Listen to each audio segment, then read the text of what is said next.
we're going to do a little mini business course, right? We're going to wrap in a mini life course. And because I want to learn more about the Cheyenne C. Dixon Foundation.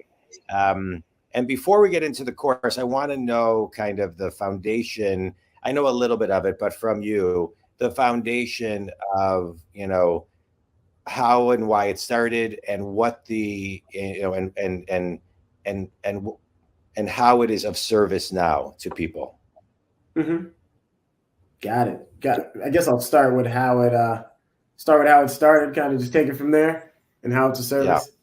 Yeah. Okay, cool. So 2009, unfortunately, my younger sister, she was 12 years old at the time, passed away, car accident with the entire family. Very turbulent time.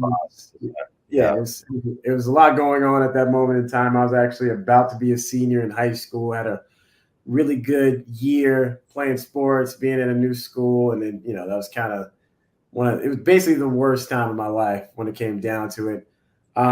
Personally, I'm not the type to really curl up in a ball and just not try to move forward from things. And it took a little bit of time, but as time progressed, I was like, how do we continue to honor Cheyenne's name at a very high capacity? Because she was a straight A student. She was a great athlete, and she just went above and beyond all the time. But one of the biggest things that really allowed her to do that was the resources she had. She had great financial backing. She had access to different mentors and teachers and the family to really keep her grounded, to really, I would say, emphasize her attributes, her raw attributes of intelligence and all that those great things. And kind of piece this together, like, how do we honor Cheyenne? How do we do this? And we concluded, why don't we just award the kids that are just like Cheyenne, the kids that are going above and beyond, that are doing as much as they can do inside and outside of school. And we started at Cheyenne's middle school because she was in 7th grade when she passed. So we started at her middle school, Rocky Hill Middle School in Clarksburg, Maryland, and started out giving an award immediately. And this was something that my mom put into fruition with the principal there back in, I think it was 2000. It was 2009 going to 2010. They started immediately. And we've been doing that ever since. To this day, I still give out the award for, it's like the Cheyenne C. Dixon Leadership Award at Rocky Hill Middle School. Basically, it's like the coolest, most popular kid that's doing everything, getting all A's at Rocky Hill. Yeah. It's been nice giving that out. And as time progressed, we didn't have the nonprofit yet. We just kept doing a lot of things in Cheyenne's name, just to, keep everything alive as much as possible. And it wasn't until, I would call it 2019, where we created a nonprofit. And in this moment in time, we talk about synergy. We made sure that we can align everything. So I learned a very long time ago, my passion is actually teaching, and kids specifically. So I started really doing that on the ground, fresh out of college in 2017, just volunteering, going to schools, doing my thing. And by happenstance, I was able to start a program. So I teach 4th and 5th graders in this area at multiple schools, mainly really one school in Silver Spring, Maryland, and been doing this for some time. And I started in 2018 specifically. And when I had that going on and we're thinking about how do we keep stuff up and keeping Cheyenne's name, I was like, you know what, let me just take everything that I'm doing with these kids. Let's take the leadership award and let's also throw a scholarship in there. And let's create all this stuff and put it under Cheyenne's name. And that's what we ended up doing. So we have multiple programs throughout the county working with kids. As you know, John, I do like to travel. So when we travel, we're in Cheyenne's name. If we're donating in different countries, all that good stuff. We've been everywhere from Jamaica to East Africa. Where else have we been? That's all I can think of off the top of my head. And then lastly, we created, similar to the 8th grade leadership award, we have a Cheyenne C. Dixon scholarship, a $10,000 scholarship that we put into fruition at the high school that Cheyenne would have went to. So we started that in 2022. And we got 2 award winners so far. Now we got one coming up in the next month or so. So we have interviews probably next week But yeah, that's how it all came into fruition. And we just want to make sure that we continually, one, just give back to the community as much as we possibly can, and also just keep Cheyenne's name alive Yeah. for many years to come. So, Well, my thoughts and prayers to your entire family for that loss. I can't imagine how devastating it was, Hassan. But what a beautiful tribute to Cheyenne to build, this legacy of her name and her and just the intellect, that you're talking about, how she, was a straight A student and just kind of passing that energy.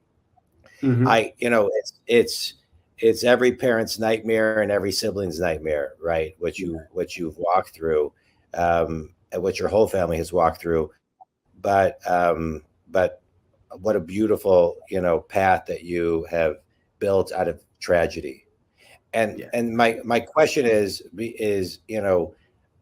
how did you, to me, it's this mini life course that I want to talk about right now is, how did you find the strength, right? What are 3 ways that you found the strength to do this? Because as beautiful as it is, I would think, and I know this from just losing people in my life, sometimes to even just talk about them, sometimes to tell the stories. I mean, it kind of almost quantum leaps you back to so many areas of trauma and pain and sadness, and it's that can be difficult, and I think it prevents people from setting up a foundation like you've set up for Cheyenne, because it's just too painful. And so if you had to give kind of 3 suggestions on how to, for someone else to kind of, follow your path, and find the strength and actually execute and keep it, keep it growing, what would those 3 things be? 3 things. I'll start with one. I would definitely say take a step back, um, and think about what that individual would want. And that's not where I started, but that was part of the process. My sister likes to be very front and center, to say the least. She was Yeah. basically me, but a little bit more bossy, way more intelligent. But I know she would want to be front and center in some capacity. I'm like, how would I make Cheyenne happy if she was actually alive? And Yeah. kind of take a step back and be like, let me push forward and do that. Um, another thing would just be just I would just say pushing through that adversity you felt, and that those just emotions that you feel rawly, um, and channeling them to do something of substance in opposition to, you know, maybe getting stuck in a bar or shell and not wanting to move forward. And Yeah. luckily, by the grace of God, I'm really able to, any type of really tragic event or bad things that happen, it's just like, all right, well, this happened. This sucks. This is terrible. This is the worst thing that can happen, but it's reality, you know? So Yeah. it's like, what do I do now? That's all we have is now, right? It's like, what can I do now to, in essence, help this situation be better? And Yeah. and really that's what we did, man. We're just like, all right, let's just push forward. We have this moment in time, and we just, help others, and make sure Cheyenne wasn't here just in vain, and just, for some moment in time. Like, we're going to make sure that this is helping as many people as possible, this crazy event that took place. Um, and, I would say really lift up society while doing that. Yeah. Um, and lastly, I would say the biggest thing on why I feel like we really were able to do it, uh, uh, just getting outside the box of what's typically done. Um, Yeah. that's one, and that's me, John. As you know, like that's where I live. That's where I want to be. That's who I want to be as much as I can. Just being outside the box, thinking outside the box, doing things that are tough. That's kind of like my thing. But at the end of the day, getting outside the box and not doing your typical, I would say, relive of or like mourning of an individual, and just taking it to a higher stratosphere. That's what we really. That's how we really. I was able to kind of really put it into fruition. It's like, all right, well, this is what's typically done. This is what people do. We usually go off of how we're feeling. I feel some type of way sometimes. I wake up and I cry sometimes, but it is what it is. We are here now. Push forward, and let's try to use this and take as much positive as we can put onto the earth from it. Let's do it.